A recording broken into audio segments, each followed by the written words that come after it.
Once there was a boy named Calypso. He was small even for a little boy. His family told him so.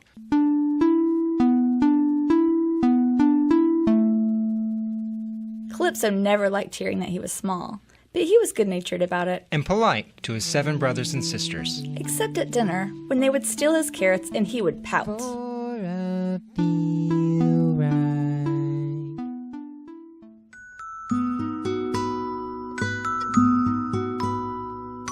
Today on Arts and Letters, we'll be talking with musicians and writers Lauren and Micah Sukany. Their children's story, The Boy and the Firefly, is a multimedia bedtime story featuring original music and illustrations. Lauren and Micah Sukany, The Damsels in Distress, and the Fractured Fairytale, The Boy and the Firefly, on Arts and Letters. This podcast will also be available with an accompanying slideshow. From the studios of KUAR in Little Rock, I'm Jay Bradley Minnick, and welcome to Arts and Letters, a program providing opportunities for the celebration of the arts and humanities.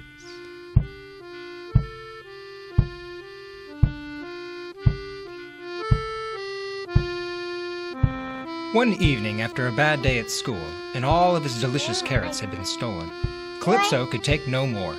He whistled.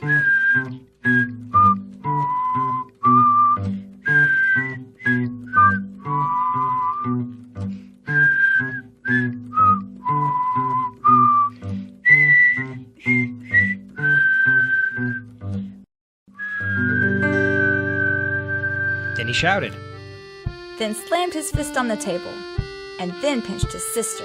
It seemed to the family as if a noisy ghost had come to dinner. They looked underneath the kitchen table, Then behind the door. and then in the cupboards and the pantry. Who had made all that fuss? We're so long for great to happen. Now it's here, I'm here with you. Show me worlds and so much more. Things are changing, that's for sure. It was I, said Calypso, standing on the table. Oh, said his mother and father. Calypso was sent to bed without any dessert.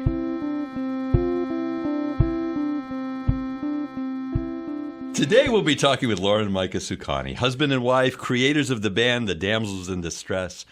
Their multimedia children's book, The Boy and the Firefly, is a fractured fairy tale, a postmodern bedtime story for our modern times, complete with original music and illustrations. Calypso trudged up the long, long flight of stairs to his bedroom. However, Calypso's bedroom was not a room at all. It was more of a windowsill partitioned off from the garret stairwell by pale curtains. Settling into his wicker basket, Calypso peered out a small window at the moon. Oh, that I was a beam of light too. Then Calypso noticed a lovely thing. Off in the distance, he recognized a faint, glimmering light. Slowly, that tiny white bulb floated up to his window like the reverse flight of a lazy paper airplane. Amazed, Calypso watched as the light drifted through a crack in the window and landed on his nose. Oh, Hello, said the Firefly. are you ready? Ready for what? Your flight, of course. Without answering, Calypso took hold of the Firefly, and they flew off into the night sky, glowing ever so dimly. Lauren and Micah Sukany, musicians, artists, writers, welcome. Oh, it's so good to be here. Hello, sir. Thanks for having us. This is a beautiful concept. Where'd you guys get the idea? At the time, I had written several prose poems and a number of parables. I shared a few drafts with Lauren. I was also inspired, though I had been reading a lot of fairy tales at the time and had just finished one called The Dragon and the Rose. It's by David Scott Daniel and Sheila Stratton. And it's where a somewhat frustrated apprentice adventures alongside a princess. So I told Mike I wanted us to write a fairy tale story together with accompanying illustration. And we were already writing and performing music as the Damsels, so the idea of putting together a soundtrack came together pretty naturally for us. And then we were offered a show at a gallery called Good Girl Art Gallery. It was really fresh, kind of innovative place. So we wanted to come up with something that was just really different. So this brought all of your talents together, art, music, and storytelling. And it was something we could do together. Yeah, we wanted a complete work of art. And it's kind of fractured. There are a series of stories, and they're all related to the main story, but they're not all connected directly. Yes. That was part of from the prose poems, in which I found that if you just stack a bunch of images, like collage them, they start forming associations of their own, and it can be very evocative without you actually having to say anything. And then going back to the concept of a dream episodes are connected by the subconscious, if you believe in that kind of thing. And so each of the stories are somehow related. They're related to whatever it is that subconscious is trying to work out.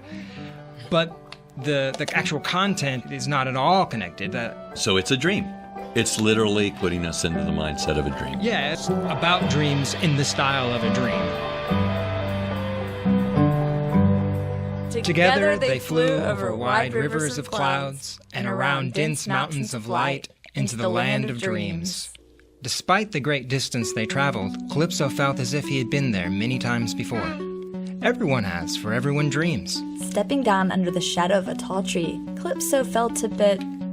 I felt a bit, well, cotton-headed, but all better for being back on the ground. Looking around, he saw 7 bridges stretching from one bank of a river to another. Those are the 7 bridges into the land of dreams. Before your grandfather's grandfather's time, there was 1 bridge, but now there are 7. 7. Then all around him, Calypso saw a great multitude of people. He giggled, for they were all in their pajamas. Those are the dreamers. They wait for Grog.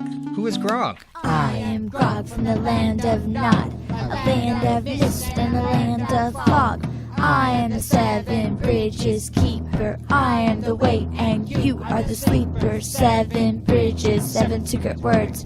Heads, shoulders, knees and toes. Arms and legs and torsos. 7 bridges, 7 secret turd. Each body part knows 1 secret word. So looking at this book, Lauren, it's beautifully hand done. Thank you. Could you talk a little bit about Yeah. creating the handmade book? Basically, they're linoleum block prints, and some of them are multicolored. So that means that, well, I used a wooden spoon transfer because I didn't have access to a press. So each one of the blocks were inked up, and then a piece of paper was put over it, and then I rubbed a wooden spoon across the back of it. And that's how the print's made. So if it was multicolored, that means I did that twice. And there are, I think, 13 or 14 illustrations. So as you can imagine, there's just ink and paper all over our little studio apartment at the time. And then I also wanted to hand bind the book. So it was a lot of work, but I feel like that's kind of what we like. We like a challenge. Calypso was curious, but his curiosity turned to fear when he saw a towering giant.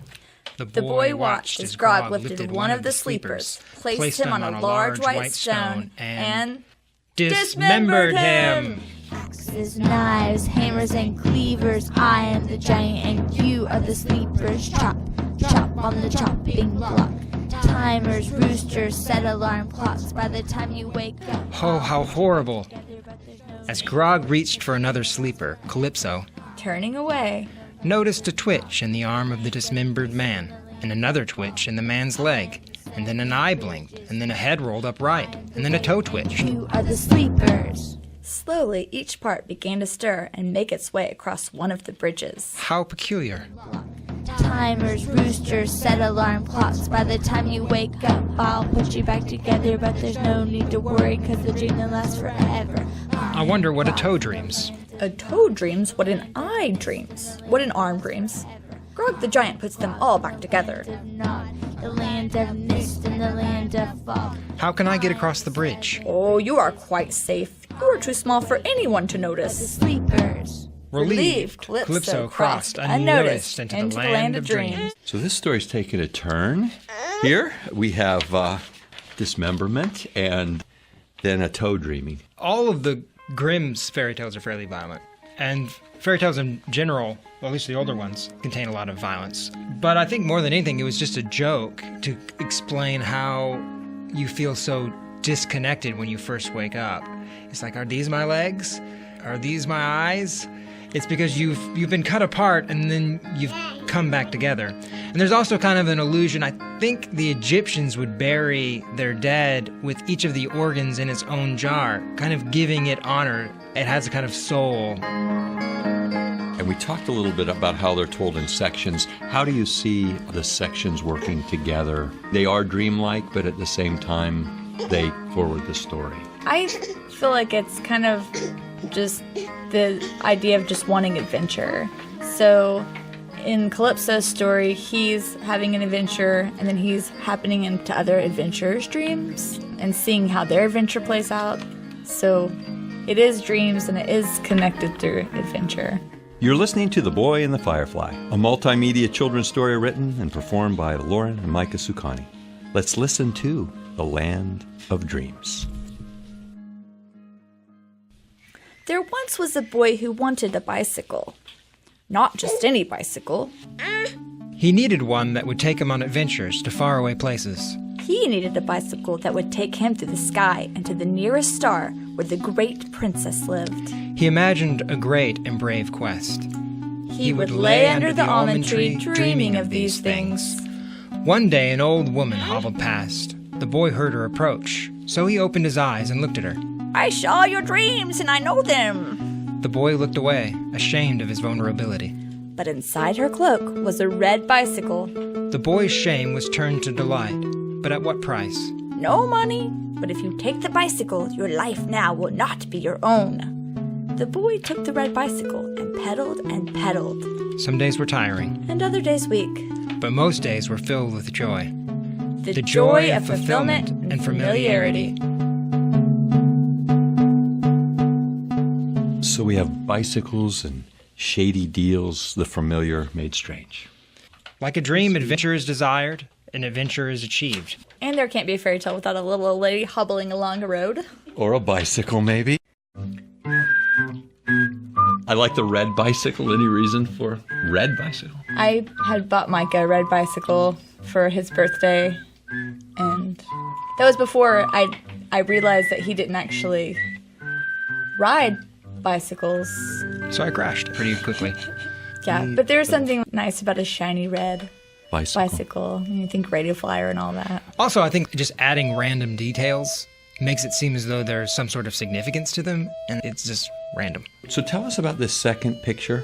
Would you describe it for us? Yeah, it's Calypso, the boy sitting on a little jar, his little stool, and the Firefly comes and starts explaining to him what they're going to go be doing. And so it's just his little bedroom with the little window and the bright shining star, and he's listening to what the Firefly has to say. It has a kind of Aladdin feel. I wanted to do that kind of golden color because of the Firefly, but I wasn't sure. I ended up resolving it by just doing the whole image that color versus just the Firefly.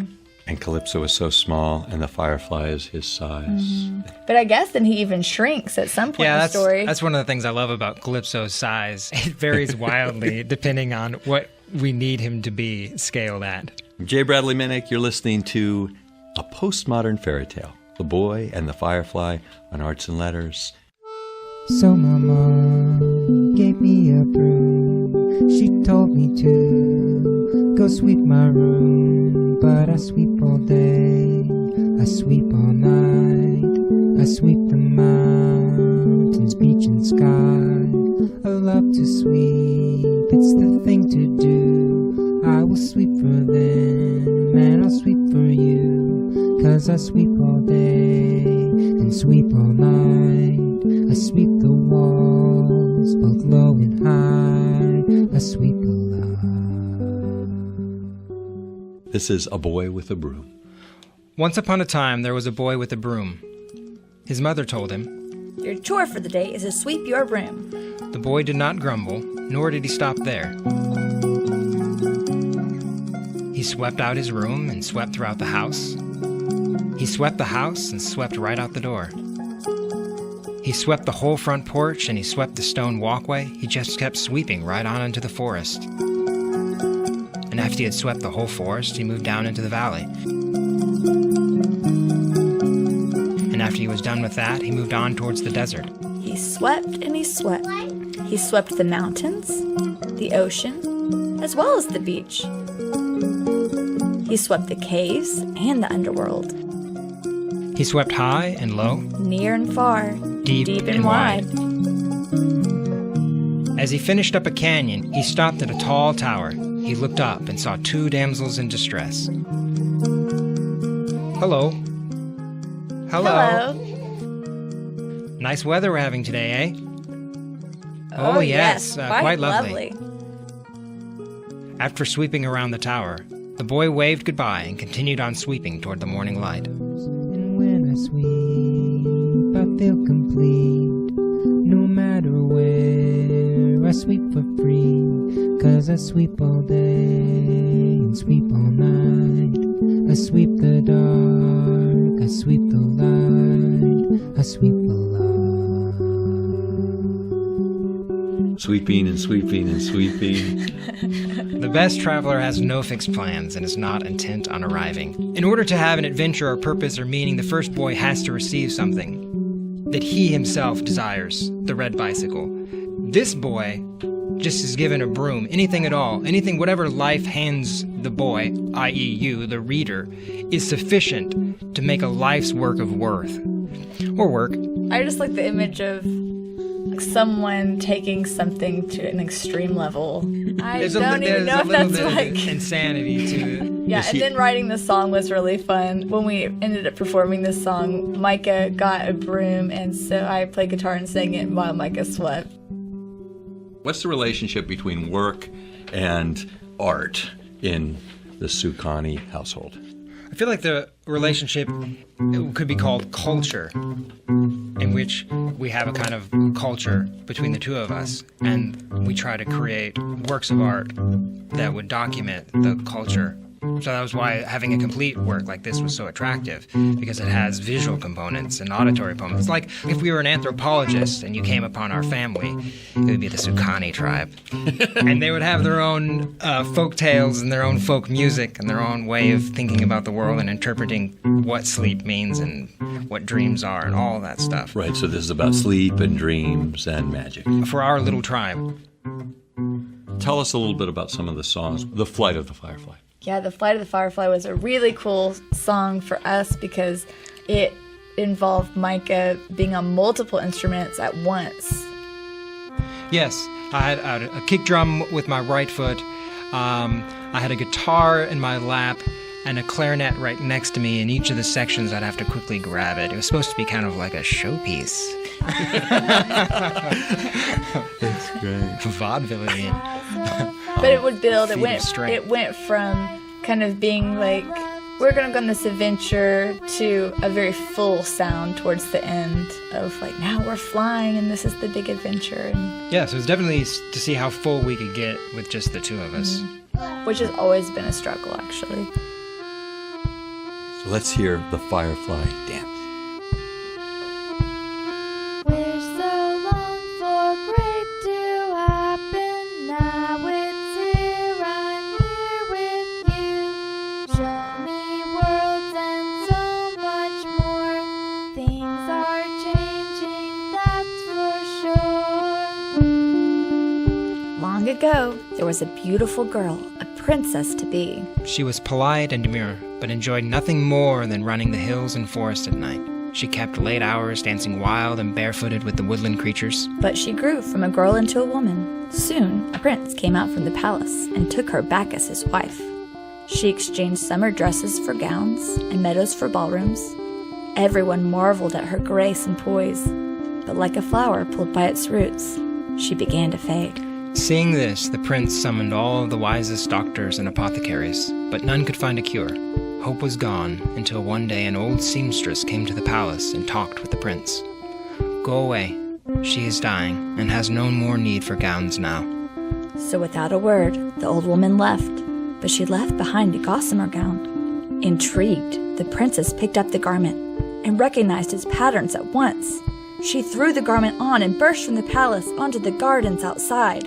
As she ran, the summer fireflies rose up around her, flashing and falling, some clinging to her, others rising again. Those in her gown cast out the shadows of the shapes embroidered there. And around her the woodland shadows gathered.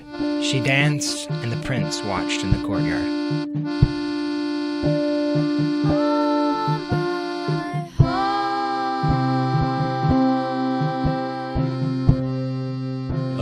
different feel.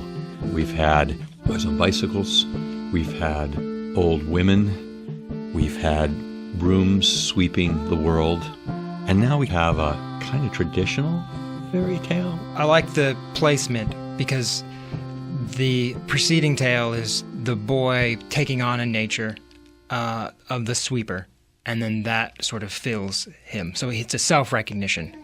In this case, it's the prince, the outsider, who recognizes, oh, this is the princess's real nature. She must be in the wild. She must dance. She must do these wild things. Do we have a picture that accompanies this? So, Okay, yeah, so this is very abstract. It is the prince watching from the doorway and the princess dancing. And I used 2 colors so that it would look like a shadow and then a shadow of the shadow. The woodland creatures would be very abstract. Are they in her dress? Are they on the outside and their shadows are reflected on her dress? Yeah, I just thought it would be really pretty to think of a dress that allowed light to pass through with the images of woodland creatures placed into it so that they cast a shadow out onto the palace walls around her. So as she dances, the fireflies, which are there because you can't keep them out, are flashing lights, and they're shining and projecting out the images that she's so familiar with around her, so she feels that she's in her native environment, even though she really isn't. She's still in the palace. And then it was a way of using the image of the firefly again, so stacking that image of the firefly. This is Arts and Letters. You're listening to The Boy and the Firefly. We're going to talk about the little boy who loved to play the flute, the flautist. Mm-hmm. Once there was a little boy who loved to play the flute. He practiced whenever he could. He practiced after working in the factory, before bed, and again in the morning before work. He played every day because he loved it, and when he slept, he dreamed of being a master flautist. However, the boy's family was poor, so when he woke up, he went to work. During the same time, there was another boy. He was taught to play the flute. However, he was not an interested student and paid little attention to his instructor. He would skip out on his lessons to run with older boys and to fish. Despite years of study, the boy had learned only one simple tune. It was his father's dream to play the flute, to be a flautist, not his. Every day the father asked his son, "Play for me." And every day the boy would play the same weak tune. This continued until one day his father did not ask his son to play. "I'm too weak and too tired to ask you to play for me."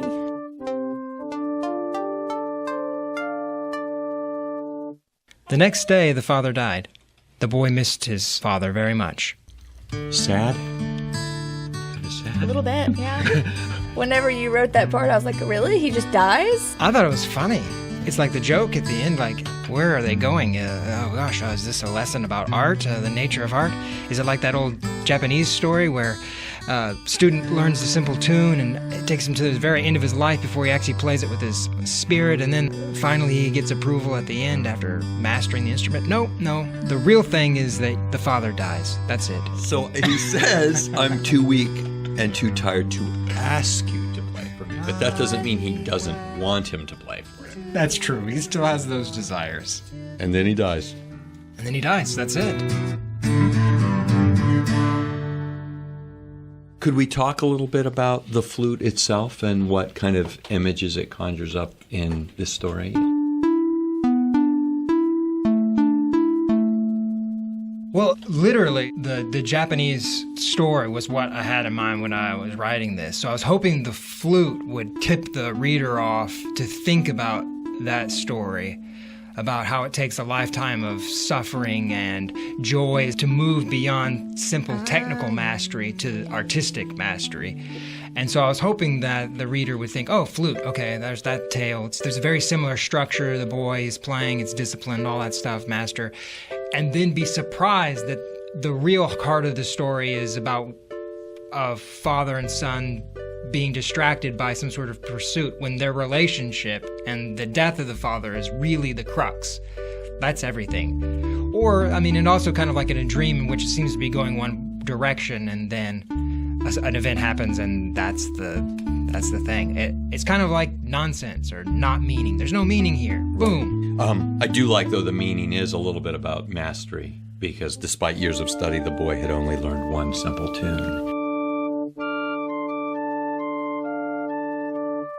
I also wanted you to be able to read into the simple tune that the father and son's relationship is one note at this point. So just tell us about wrapping this up. You have, and they're not disparate tales, but they're loosely connected Jungian moments. Mm-hmm. How do we wrap something like this up? That's what I kept saying. Micah, is Calypso going to be changed? Will he go back and his brothers and sisters respect him? Like, how should we finish this thing? And I was really hoping that the final conversation between Calypso and the Firefly would clue people into what they should take from it. The final story gives you an indication of what it's all about. Yes, it could have been really good for the son to have mastered the flute. It would have helped the father and son relationship. But that's really not what it's about, in the sense that it doesn't really matter once he's dead. It all disappears. It's important, but it's not important. A dream feels so vivid and real because you both believe that it's real but know that it's not. If you approach life with the same perception, this is important and it's not, you're going to do well. It will have all the vividness and excitement of a dream, being both attached to it and also with bearing in mind that none of it really matters. We imagine we have a dream and we can attain that dream, but in some ways you're saying, I think that we have the dream life and we have real life, and sometimes they cross over and sometimes they don't. I think we try to resolve that in the stories by saying that your nature is what matters. So there's your dreams, and there are dreams that are against your nature, and there are dreams that are with your nature. The characters that do well are the characters that dream along the lines of their own natures.